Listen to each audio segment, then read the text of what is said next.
wassalamu ala asyrafil anbiya'i wal mursalin sayyidina Muhammadin wa ala alihi washabihi ajma'in, amma ba'du. Teman-teman, marilah kita panjatkan puji dan puji syukur kepada Allah Subhanahu wa taala yang telah memberikan kita berbagai macam kenikmatan, terutama nikmat kesempatan, nikmat kesehatan, nikmat iman dan nikmat Islam, sehingga kita bisa merasakan nikmat tersebut.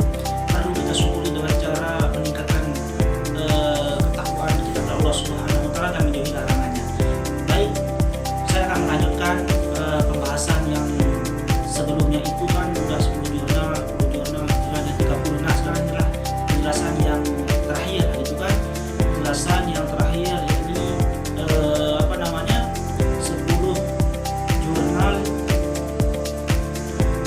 10 jurnal yang berbeda juga. Pertama adalah tema tasawuf akhlak dalam etika berbicara. Nah, tasawuf tema ini menjelaskan bahwa tasawuf memandang lisan sebagai cermin kebersihan hati. Nah, tema ini menyuruh kita untuk harus ngomong-ngomong yang baik, tidak boleh berbohong, harus jujur, lembut, tidak menyakiti, dan menghindari ghibah. Itu juga termasuk di dalam tema ini. Kemudian tema yang kedua adalah tasawuf akhlak dalam menumbuhkan empati sosial. Tasawuf mengajarkan bahwa manusia saling terhubung secara spiritual. Jurnal ini menegaskan bahwa latihan muraqabah dan tafakkur meningkatkan empati, memperkuat kepedulian terhadap kelompok rentan, dan mengurangi sikap egois. Kemudian yang ketiga adalah akhlak tasawuf dalam proses penyembuhan trauma emosional.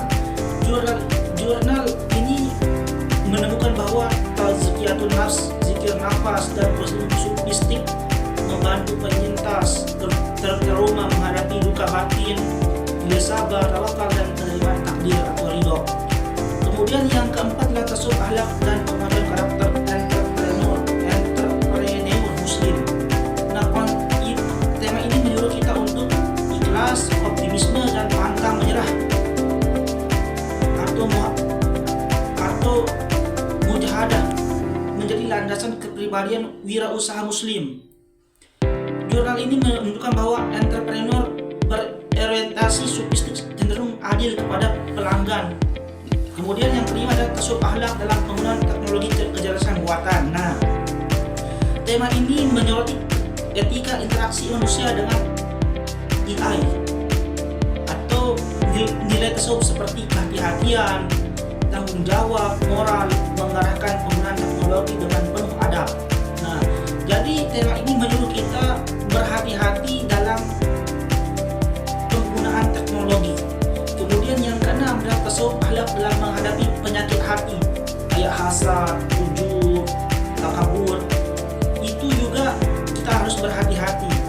Penyakit hati dilihat sebagai sumber kerusakan akhlak. Nah, itu nilai tawadu, syukur, dan zuhud menjadi tetap terapi spiritual yang efektif.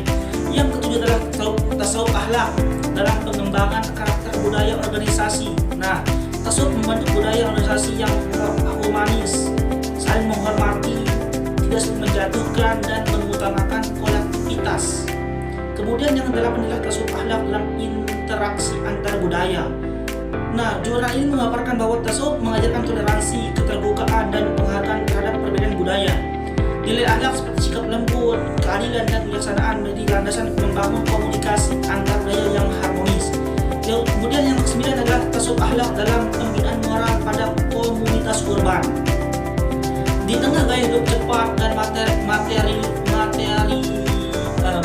materialistis, tasawuf hadir sebagai penyeimbang jiwa.